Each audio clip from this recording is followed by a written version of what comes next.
త్రిముఖ దుర్గాదేవి జ్యోతిష్యాలయం. ప్రేమించిన వారు దూరం కావడం, భార్యాభర్తల మధ్య గొడవలు, విడాకులు, కోర్టు సమస్యలు, స్త్రీ మరియు పురుష వశీకరణ, ధనం మరియు బిజినెస్ సమస్యలు, వివాహం ముడిపడకపోవడం, చెడు ప్రయోగాల నివారణ మొదలగు ఎటువంటి సమస్యలు ఉన్నా గురువు గారిని సంప్రదించండి. అన్ని విషయాలు ఫోటో చూసి ఫోన్లోనే స్వయంగా 100% పరిష్కారం చూపబడును. గురూజీ భవానీ రాజు గారు. Cell number 9618200722. ఓం శ్రీ మాత్రే నమః. ఛానల్లోకి స్వాగతమండి. జనవరి 29వ తేదీన అమావాస్య. మాఘమాసంలో వచ్చే అమావాస్యను మౌని అమావాస్య అంటారు.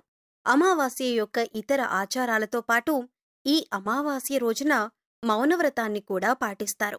అందుకే దీనిని మౌని అమావాస్య అనే పేరొచ్చింది. ప్రస్తుత పరిస్థితుల్లో రోజంతా మౌనవ్రతాన్ని పాటించటం అసాధ్యం. అందువల్ల కనీసం ఈ తిథి నాడు బ్రహ్మ ముహూర్తంలో స్నానం చేసే సమయంలో మరియు దానం చేసే సమయంలోనూ మౌనంగా ఉండాలని పండితులు చెబుతున్నారు. మౌని అమావాస్య రోజు నదీ స్నానం చేసి దానాలు చేయటం వల్ల విశేషమైన ఫలితాలను పొందవచ్చు.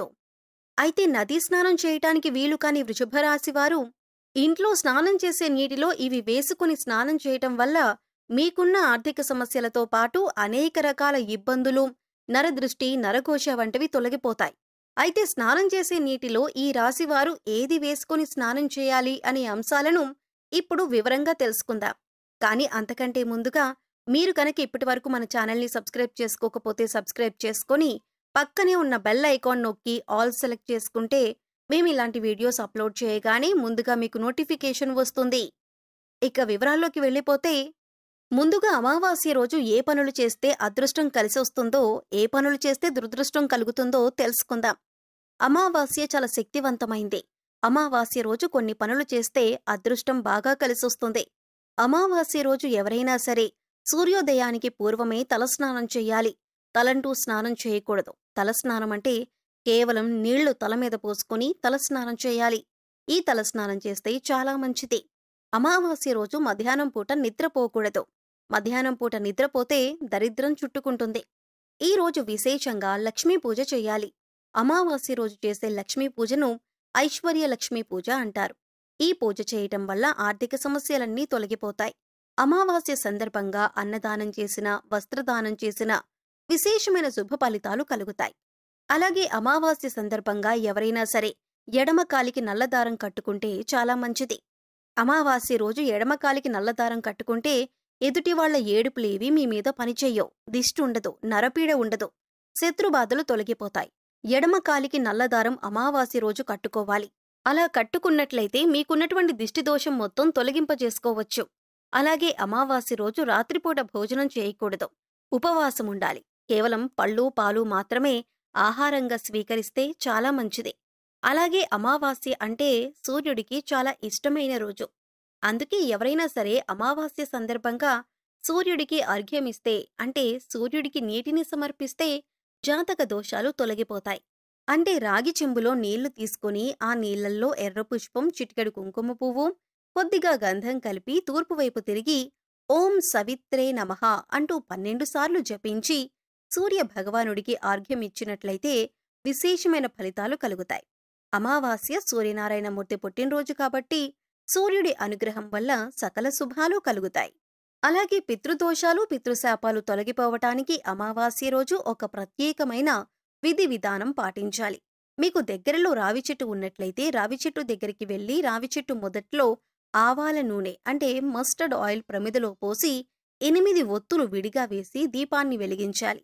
అమావాస్య రోజు ఎవరైతే రావి చెట్టు దగ్గర ఆవాల నూనె దీపం పెడతారో వాళ్లకున్నటువంటి పితృదోషాలు, పితృశాపాలన్నీ తొలగిపోతాయి. అలాగే అమావాస్య సందర్భంగా నవధాన్యాలకు సంబంధించిన ఒక ప్రత్యేకమైన పరిహారం పాటిస్తే లక్ష్మీ కటాక్షం చాలా సులభంగా కలుగుతుంది.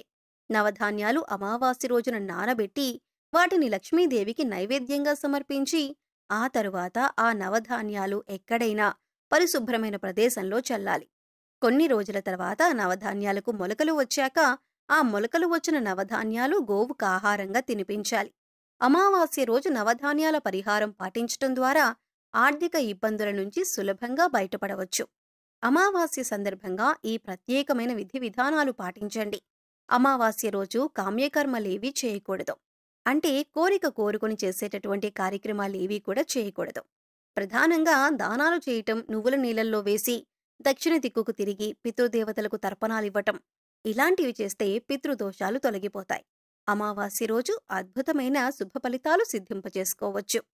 అలాగే అమావాస్య రోజు బకెట్ నీళ్ళల్లో ఏది వేసుకుని స్నానం చేయటం వల్ల మీలో ఉన్న నెగిటివ్ ఎనర్జీ తొలగిపోతుంది.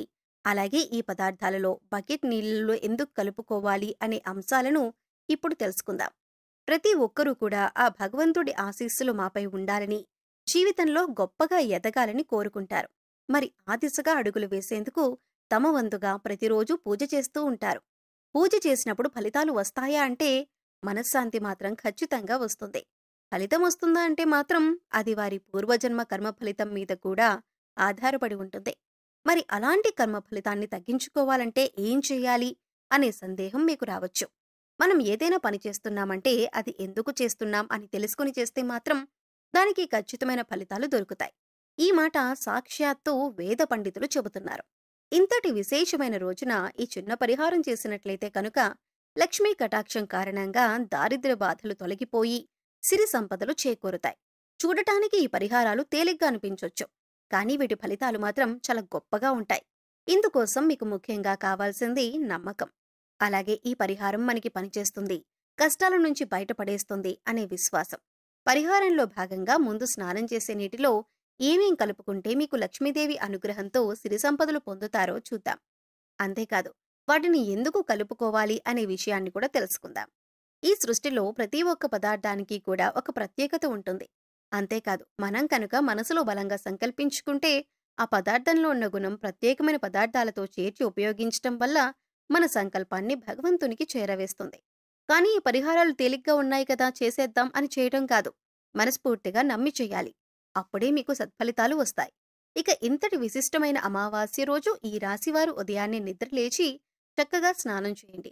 అలాగే స్నానం చేసే నీటిలో ఒక తమలపాకు, కొద్దిగా రాళ్లుప్పు, అలాగే 2 హారతి కర్పూరం బిళ్ళలను పొడి చేసి వేసుకుని ఇవన్నీ నీళ్లలో కలుపుకొని స్నానం చేయాలి. ఈ నీళ్లతో పిల్లలు ఇంకా పెద్దవాళ్లు కూడా స్నానం చేయొచ్చు.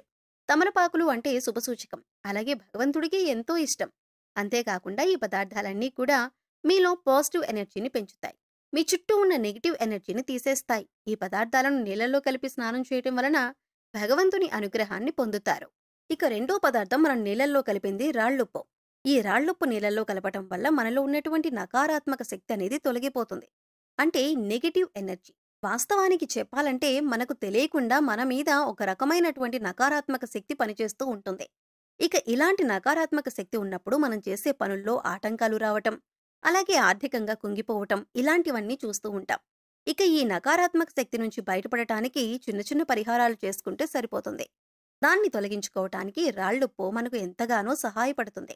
ఇక మూడవ పదార్థం మనం నీళ్లలో కలిపింది కర్పూరం బిళ్ళలు.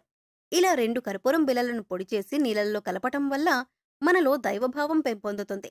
దీన్నుంచి వచ్చే సువాసన మనలో ఉన్న చెడు ఆలోచనలను తొలగించి ఆధ్యాత్మిక వైపు మనల్ని నడిపిస్తుంది.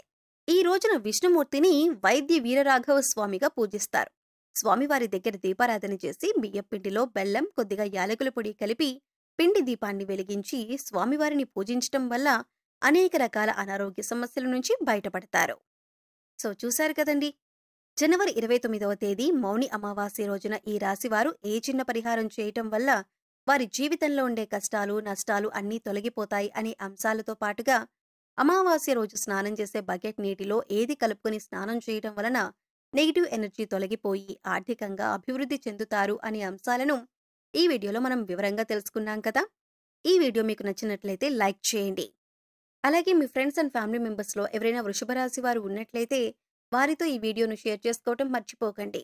అలాగే ఇప్పటి వరకు మన ఛానల్ని సబ్స్క్రైబ్ చేసుకోకపోతే సబ్స్క్రైబ్ చేసుకొని పక్కనే ఉన్న బెల్ ఐకాన్ నొక్కి ఆల్ సెలెక్ట్ చేసుకుంటే ఇలాంటి వీడియోస్ అప్లోడ్ చేయగానే ముందుగా మీకు నోటిఫికేషన్ వస్తుంది. మరో చక్కటి వీడియోతో మళ్ళీ కలుసుకుందామండి. ఓం శ్రీ మాత్రే నమః.